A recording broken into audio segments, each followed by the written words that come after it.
შემეცნებით საგანმანათლებლო პროექტი რადიო კინო სადდება სტუდია კოცის ბაზაზე.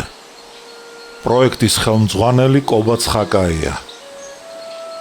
პროექტის რედაქტორი ნინო ჩხიკვიშვილი.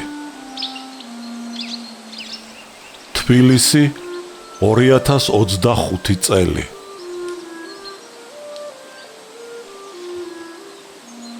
ალექსანდრე ქუთათელი, პირისპირ, რომანი 2 ტომად და 4 წიგნად.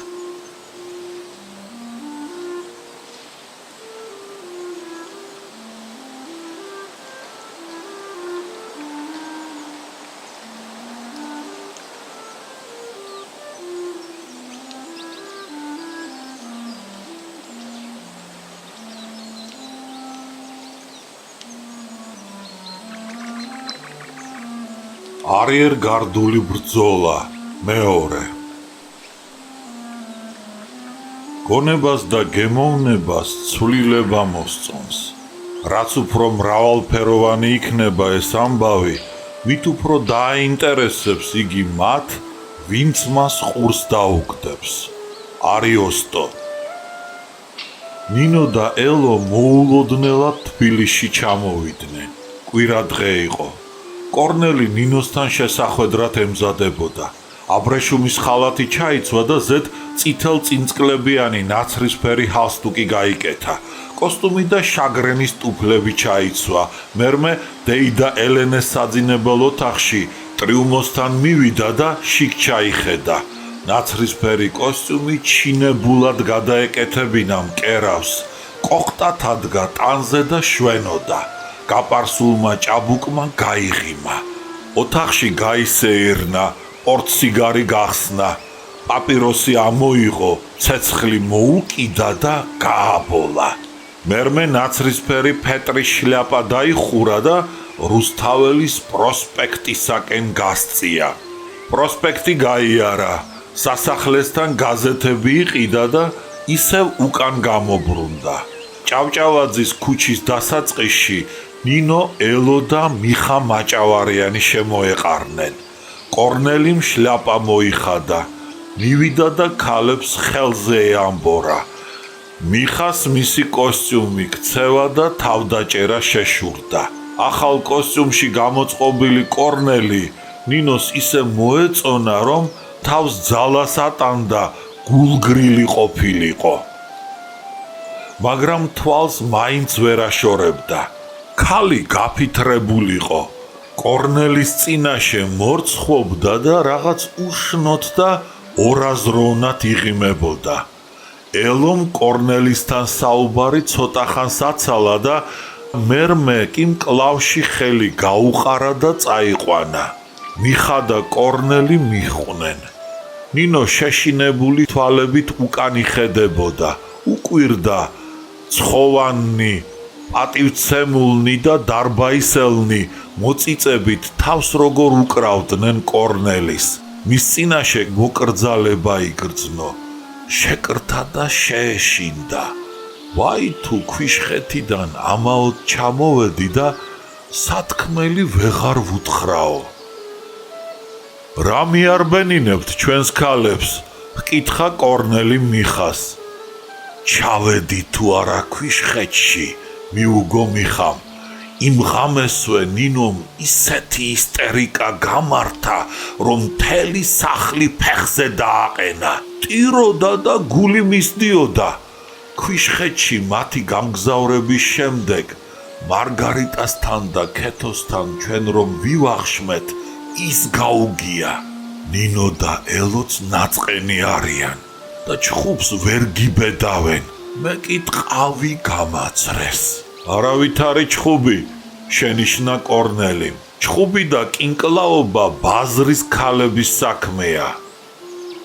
თითქო ქალები მიხვდნენ, რაზე საუბრობდნენ მამაკაცები და შეჩერდნენ.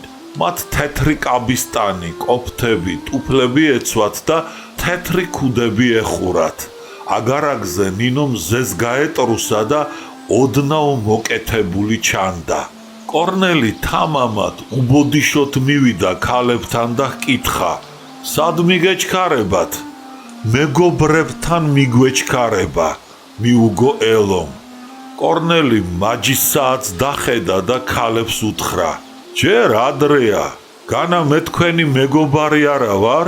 ნათქვამია, ნუ დაკარგავ ძველსა გზასა, ნურცა ძველსა მეგობარსაო. კორნელიმ ნინოს შეხედა. ქალი მასწავლებლის წინაშე მოწაფის მსგავსად იდგა. იგი ამ წუთას თავის თავთან შედარებით კორნელის უპირატესობას გრძნობდა. ეს გარემოება აბნევდა, საქციელს უკარგავდა და თანაც აბრაზებდა. შვენიერი დღეა, ცოტა გავისეირნოთ და მერმე ბაღში ერთად ვისადილოთ.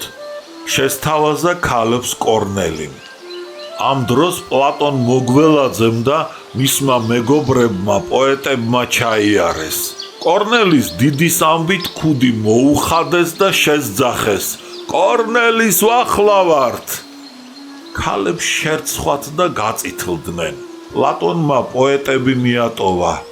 ელოს და ნინოს ხელზე ეამბორა და მერე კორნელის და მიხას ხელი ჩამოართვა. ვარდო და ესტატე მოიკითხა.